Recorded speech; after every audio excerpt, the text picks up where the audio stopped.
L'historien grec Hérodote aurait raconté une histoire particulière au sujet d'un pharaon égyptien nommé Sésostris II qui est arrivé sur le trône vers 1897 avant l'an 0, pendant la 12e dynastie égyptienne. Son récit semble avoir inspiré le mythe de Nimrod, une corrélation entre le personnage imaginaire de Nimrod et le pharaon égyptien Sésostris II est chronologiquement cohérente si l'on tient compte de la table des nations de la Bible qui place le mythique Nimrod à peu près au même moment que la 12e dynastie égyptienne. Hérodote aurait déclaré que le pharaon Sésostris II était le seul roi égyptien à conquérir l'Éthiopie. Lorsque l'on évoque Éthiopie ici, on fait allusion au Soudan en raison du fait que l'auteur évoque la deuxième cataracte, donc vers le Soudan. Ceci dit, Sésostris II a ensuite entrepris une campagne militaire en Mésopotamie, puis à travers l'Asie. Il aurait également réussi à conquérir chaque nation sur son chemin jusqu'à son arrivée en Europe. Ce témoignage d'Hérodote semble être en quelque sorte réel, car l'histoire identifie en tout cas un roi égyptien venant d'Éthiopie, marchant et conquérant la Mésopotamie, se déplaçant d'abord à travers la région babylonienne, donc l'Irak, qui fait partie de l'Asie, puis se tournant vers la Syrie, s'arrêtant finalement quelque part en Europe. Il faudra également rappeler que pendant la 12e dynastie, l'Éthiopie était tombée sous la domination égyptienne.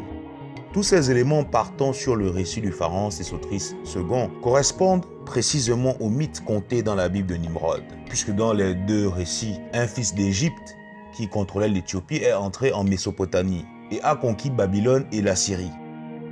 La seule différence significative entre les deux histoires est le nom du héros. Hérodote et d'autres savants l'identifiaient comme Sésostris II, tandis que la Bible l'appelle Nimrod. Il est important de savoir que cette similitude que l'on trouve entre l'histoire du pharaon Sésostris II et le mythe de Nimrod n'est pas la seule. Dans la Bible, à la Genèse, chapitre 10, versets 8 à 10, il est dit ceci. « Coush engendra aussi Nimrod. C'est lui qui commença à être puissant sur la terre. Il fut un vaillant chasseur devant l'Éternel. » C'est pourquoi l'on dit comme Nimrod, vaillant chasseur devant l'Éternel. Il régna d'abord sur Babel, Érec, Akkad et Calné au pays de Shinéar. En effet, si l'on essaie d'interpréter ces mythiques passages de la Bible, Nimrod serait un vaillant chasseur devant ce que vous appelez Dieu. Or, Nimrod, ou plutôt Nimir en arabe, signifie tigre. On peut en déduire que ce Nimrod était un dompteur de tigres ou de félins, puisque Nimrod en hébreu signifie rebelle. Donc il est rebelle envers les animaux. Or, dans nos traditions africaines authentiques, les chefs ou rois africains étaient des dompteurs de félins. Mais aussi les félins étaient des symboles de la royauté. Les dompteurs de félins sont toujours considérés jusqu'aujourd'hui comme des rois selon nos traditions initiatiques. L'idée même de royauté à travers les félins est un héritage de nos ancêtres de Tamérie, dit Égypte antique. D'ailleurs, il est évident de constater que le nom Nimrod est en réalité une déformation du premier roi de la terre selon Cheikh Anta Diop, le pharaon unificateur de Kémet, connu sous le nom de Narmer. Mais dont son vrai nom est Naré-Mari. Le mot Narmer, selon la plupart des livres de vulgarisation scientifique, signifie le poisson-chat qui frappe. Mais sous le paradigme africain et en lisant cette graphie pharaonique directement,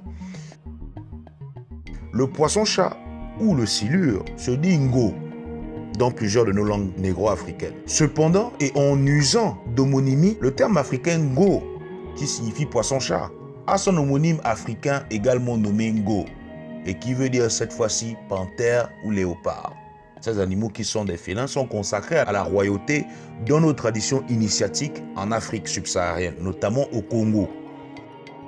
Le terme Ngo ou léopard occupe une place importante chez les Mbenda Zoulou de Mwanda Congo.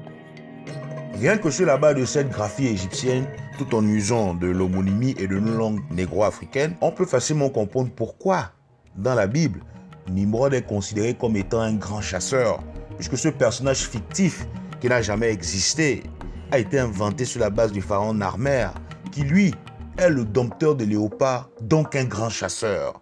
Le nom même Narmer veut dire dans nos langues négro-africaines Kaya Magang, c'est-à-dire le grand chasseur. Au tap.